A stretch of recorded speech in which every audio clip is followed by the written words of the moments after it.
There I was, though, working on biceps at a workbench, somewhere near the middle of the long, fully occupied row. I was right in the midst of a set of curls when, all of a sudden, to the left side of the mirror nearer half of my little 6x6 space, and at the opposite corner, roughly,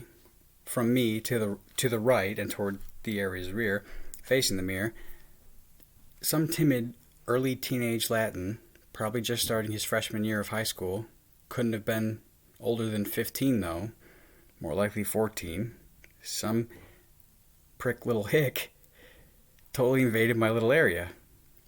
Any number of small crevice spaces within the given vicinity that were equally as inviting, and so weren't very welcoming either, but which he may otherwise have chosen if this tiny first or second or early second this tiny first or early second generation immigrant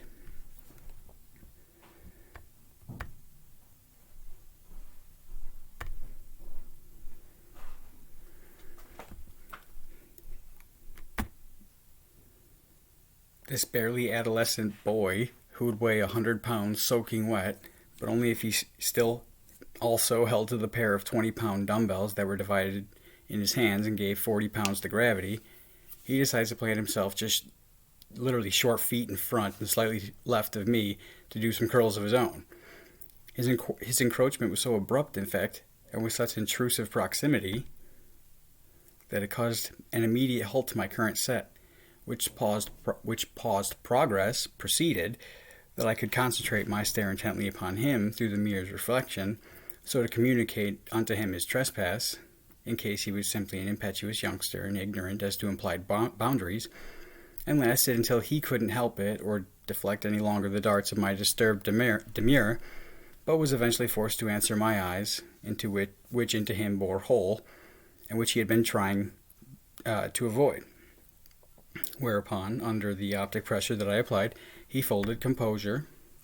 as 14-year-old boys are wont to do when put to stress, wherefore only dipshit needle dicks and cowardly hicks would in these things elicit the help of one. And so, in so doing, betrayed the pretense, or at least the catalyst, so motivating him. For that he couldn't help it either, but that immediately after succumbing unto the summons of my requiring eyes, and stimulated by his forfeiture, in reaction to it, his eyes, upon reflex, in fight or flight response, either turned toward for encouragement, or retreated unto, in nervous doubt, those who put him onto his errand. I couldn't tell first if the boy had displaced his eyes there by predisposition, or whether he had merely diverted them away from mine anxiously, and by chance they landed where they did, before they were quickly again redirected down onto the floor, for but another quick instant, before returning foursquare back to their own reflection in the mirror, and unto his weightlifting form mid-maneuver. Therefore, having achieved with my unhindered stare to make him feel uncomfortable, so conveying my reproach of his too close approach, I severed my severe scrutiny of the young boy and undisturbed my disfigured face of its aggressive grimace. Before that, back to the man in the mirror, I as well returned my eye to stare at me, myself, and I, and resumed the set of bicep curls that was midway disrupted and held on hiatus, but for the boy's faux pas, whereby it was interrupted. I took note, however, of the pair of chudley chicos, several yards detached behind, in the mirror's reflection, above and beyond the boy's far shoulder from me, but unto whom, either impromptu or involuntary,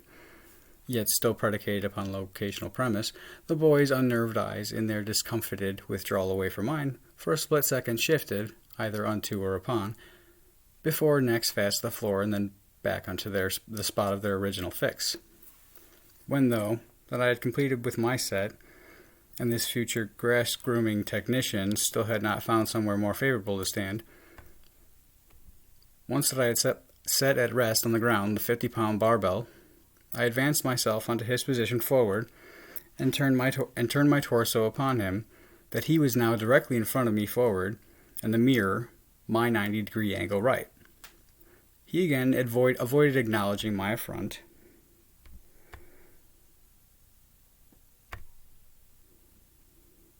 feigning as though somehow possibly he didn't notice the man, mere feet away, immediately beside and facing, so to size him up, and looking into a mirror no less. But I again wouldn't yield until he again submitted and paid me his attention. I even snaked my neck and blatantly dipped my head and broke to the sidemost view of his 360-degree frame of reference, standing in front of the large mirror, to elicit from him his eyes, and wherein some implicit affirmation that he was neither peripherally impaired nor deficient, that the mirror wasn't malfunctioning, and that I too am not the dumbest motherfucker alive. It took a moment, all the same, for him with his eye contact to concede these things, during which brief interval I pretended to be patient, while he too pretended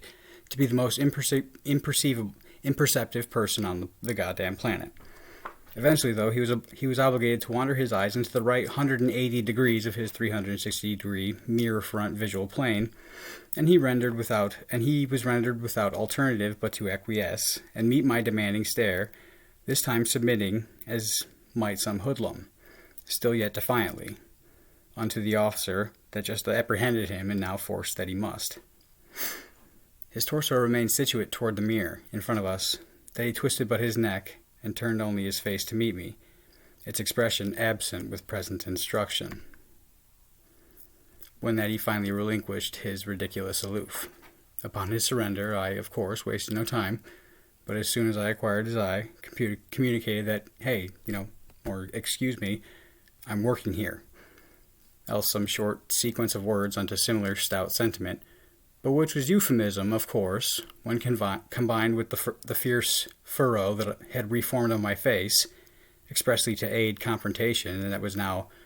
focused firmly and with intensity upon him, unto an accumulate translation for piss off, please, and pronto, por favor.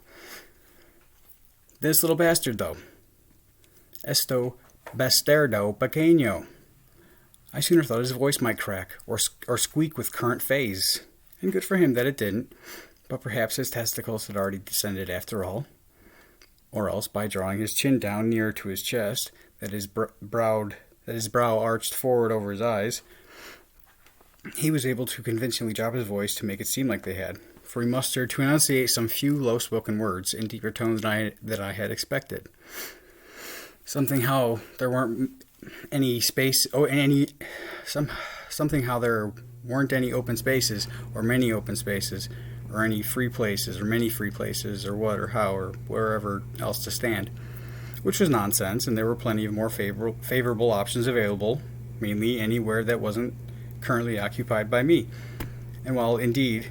it was crowded, yet even if it were enough so to demand that patrons start to share a small area, I certainly wasn't going to be the first one so imposed upon with this bullshit. But that he was defiant at all, opposing instead of appealing, elicited my sharp retort. When he had ceased the short words of his challenge, this little bastard, he originally made as though to then brush me off with that, dropping his eyes while to turn away his face, that our eye contact was briefly disconnected. I wasn't having any of that, though. I dipped my head right along with him, wrapping my face around in front of his to quickly reestablish our broken eye contact, to then, as though, pull his eyes with mine back to where they just were, before he had ever as yet fully untwisted his neck forward, and as I too replaced my head high and staunch above my shoulders. Demeanor was much more gruff than grammar, and I made it clear, be that as it may, I'm currently utilizing this particular place, or space, whichever one he had said, and implying that, for light of said fact, perhaps he ought to find somewhere else to stand. This little bastard, though, he severed his eyes from mine, after the suggestion of my conclusion, but to evade responding, without before he could first elicit bolstering reinforcement. My eyes were intent upon his, though, and moved with his, like we turned on the same axle, that as his head turned back left toward the mirror, mine turned right to meet him there, only as my eyes were already where his, in the mirror, should have met them, his eyes had been upon the two chubby chicos over there in the reflection, and I caught his eyes as they were but just still upon them, the two chicos, before he thrust their dive down to the floor, attempting to avoid, or conceal as best he could, having been twice observed reverting unto the chudly pair for support. Suddenly I was reminded of the trio from the week prior, the flaccid shaft, and his two tubby testicles. And I could only but guess where they were going with this present measure. I imagined that they took exception to how I handled the guy, the flaccid shaft, the week before, how that, with my eyes, I grabbed his dinky peanuts, but just as tangibly as I might have taken them in my hand mockingly, and laughingly gyrated them between my fingers like two little marbles. How that I treated the punk with pure condescending disdain, by displaying such blatant disrespect for his baby dick, and how that, merely by showing such sheer contempt for so inferior his phallic, I had won the war. For though the trio of amigos kept the bench that day, yet Shrimp Dick, the flaccid shaft, he couldn't meet my eyes the rest of the day thereafter.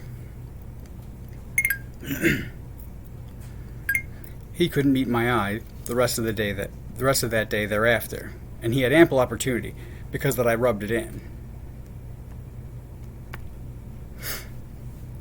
And made him often behold me, reminding him with my eyes of his mistake, staring at his shriveled cock unabashedly from afar, a big mocking smile on my face, and accompanied with a loud, pompous, derisive laugh for whatever pantomime he would inevitably exhibit, closing his body language, or displacing something between it and my view, or finding pretense to turn it from sight and sway his pelvis away, but which all displayed to me his emasculated defeat. And he ended up regretting the incident much more than I did, and he was left remorseful for his rudeness. And so with this little bastard here, I'm guessing that they hoped I would treat him with the same indecent scorn, but that they might gainsay on my crude conduct, to claim that I bully young boys below the belt, or else, and a great deal worse, that I'm some pervert who ogles the private parts of pubescence, as they do of the Pope's pediatric proselytes.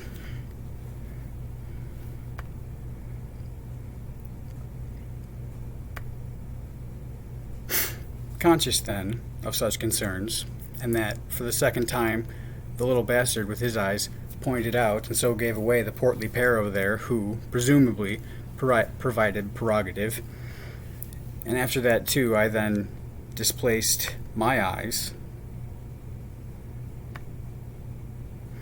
from their reflected image in the mirror over the little bastard's left shoulder onto over the little bastard's right shoulder to point my direct stare at the pair, to then draw a long, justified breath, for their cover had been blown, and I was daring either of them to look at me, because I would make them watch me shake my big spear. After that I had concluded what was currently transpiring, I refocused my challenge onto the appropriate culprits, the Chudley Chicos, the portly pair over there. And after that I had finally figured out their tactic, and once that I had maintained my postured challenge long enough to drain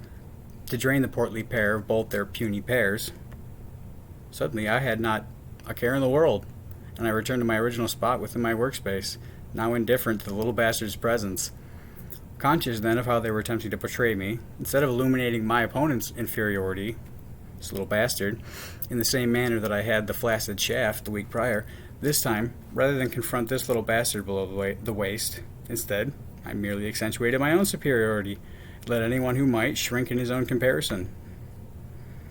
Raising my nose unto myself in the mirror to exaggerate my own conceit, and assuming the most smug, self-satisfied, arrogant, pompous air that I might possibly exude, I proceeded and repeated to grab my big boy obnoxiously by the base, to shake it in plain view under its thin veil of polyester and panties. I wasn't shy or subtle about it, God.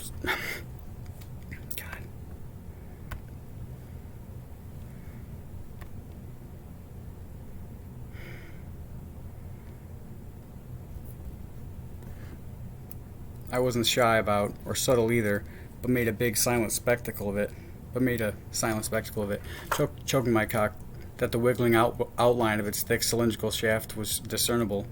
if not exuberantly, ostentatiously, divinely arrayed down my shorts.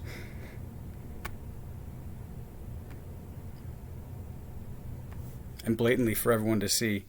that some of the surrounding men, like innocent bystanders, were injured by its grandeur and hindered with self-doubt unnecessarily.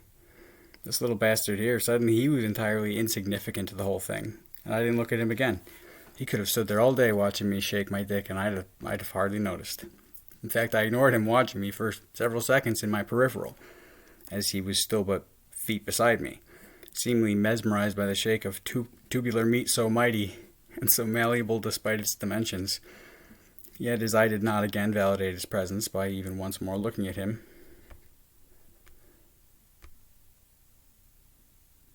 Eventually he wandered quietly away, and again I had my workspace back all to myself, and all within the matter of just couple short minutes. So, all told, like I said before, not a big deal.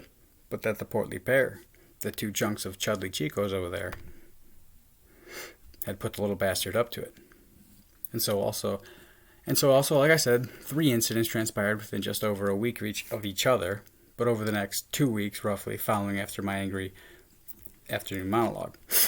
And then Monica's approach days later after that, directly correspondent with the same distinct timeline. Now, of the 3, my favorite was the third.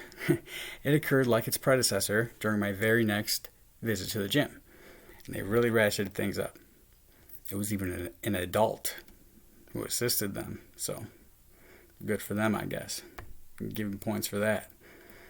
A brash young savage, nonetheless, a cocky gym culture type, a more masculine muchacho than most. He wore weightlifting gloves, a big leather girdle-like weightlifting belt around his waist, and a skin-tight t-shirt bearing the name of some CrossFit facility, a different gym altogether from the one where we currently were. He was handsome, and with an athletic, vigorous build. Probably mows a mean lawn, or drives a mean forklift. Probably keeps a mean secret with the priest, too. Mean in this latter sense, signifying gross, base, or vulgar. And he's probably also illiterate, and bilingually. I'm sure they found him worthy of my intimidation, because they're dipshit morons, and he would intimidate them. They even gave him a pretty white girl with whom to walk around. I think she was unto their desired effect, that they meant to portray me simply enraged to behold some lousy, greasy, dirty, vile, hateful, smile-lying, father-fucking, child-fondling hick with one of our good, decent, Protestant Christian Caucasian women.